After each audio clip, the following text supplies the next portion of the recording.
Coming off a win over Memphis after a couple tough results in a row, do you feel like you've kind of gotten that bounce back and you're ready to step into the next phase of the season here?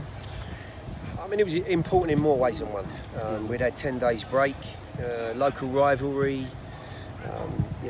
beaten in the last 2 games, which was a huge disappointment for everyone involved, and knowing that we had another break. So it was very, very important to take all 3 points. I thought the game contained more than just adding the points. Clean sheet, addition of Jimmy Oxford. I thought he had a terrific display. See Vinny Vermeer for the first time, really.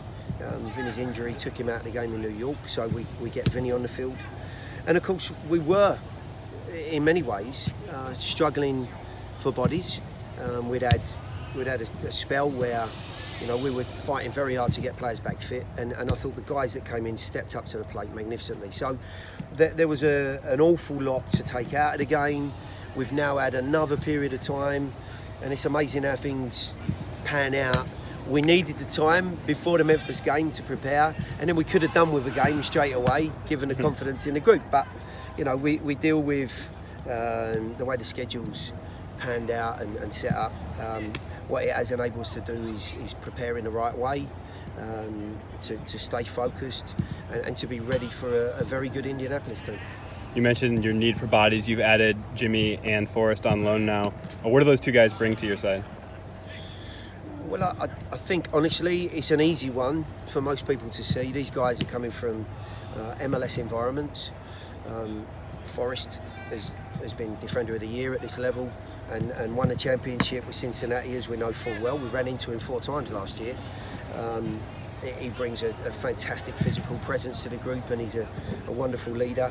You've seen Jimmy in action. He hasn't played as much as Forrest this year, but has been a feature of that San Jose side in the past. So he's got good experience. Again, a very vocal individual. Somebody that, both of them I felt were necessary for the group to add some competition to that central defensive area. If there's been anywhere that has been a little bit off colour, it's been there. And I've been very fortunate. The guys behind the scenes, Ali and Chance and of course Mike Jacobs have done a fantastic job to try and unearth a couple of players that can certainly improve our group. Is there a sense of excitement from the team to be here Saturday to play in this environment? Oh, of course. I mean, how can you not be? It's a wonderful setup. I think the only downside to it is we don't get in here enough. Obviously, it'd be the same for Indy, but I think we do lose a little bit of home field advantage. However, to be here compensates for that in many, many ways. And I think the guys also, and you'll have to ask them, but I would suspect they're looking at it and thinking, you know what, this is where the team's going to be in the next 2 years. This is a great opportunity for me to be on the stage and really make a bit of an impression. So my hope is that, of course, we carry on our good form, but the guys see it as a bit of a dress rehearsal.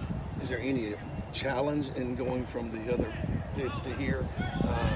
Perception, the field, anything like that? I think there is. When you've got a stadium of this magnitude, I think there are definite differences in the depth of making decisions and the way that you quickly decide, do I press, do I stay? It's strange how the dynamic can play games with a mind. I've seen it before, but look, both sides will have to deal with it. I know they play in Lucas Arena, which is very similar to this. We've adapted well when we've needed to be here before, and we've adapted well at other fields. So I have no issues with that. The field's immaculate. I can't imagine anyone's going to complain about the surface. And the hope is that we have a great crowd behind us, because that would just be the cherry on the cake.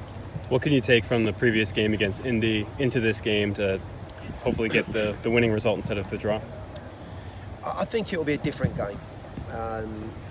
Their arena, the size of their field, the surface, the nature of what that game presented is very different to what you're going to see here. I think they'll enjoy it as much as we will. They're a good footballing side. They've got some terrific players in their team.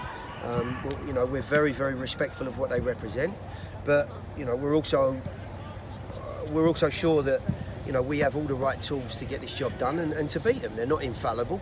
They've proved that on our own patch, as it were, with a good crowd behind us. You know, it might just be the difference, that added incentive and percentage that we need to tip the scales our way. But yeah, the game will be very, very different, I suspect, than it was in that Lucas Oil Arena. You guys didn't play this past weekend, but there is obviously other USL matches, and some of those, I guess you could say, went your way. How much do you guys pay attention to the matches going on around you in the table, or are you just more focused on your game every week? I've got an eye on the games and the results, and it's strange, isn't it? Maybe not in this league, because there's so much parity. Every weekend you can suspect that there are some results that you know, maybe raise an eyebrow at. There were a couple last weekend, of course. I think the challenge always for every team is to not be that group and to not be on the receiving end of a bit of a shock any given weekend. For me, I'm more so looking at our next opponent, trying to get a little bit of an eye on what they're doing, players that have played, or if not, maybe the opponent after that.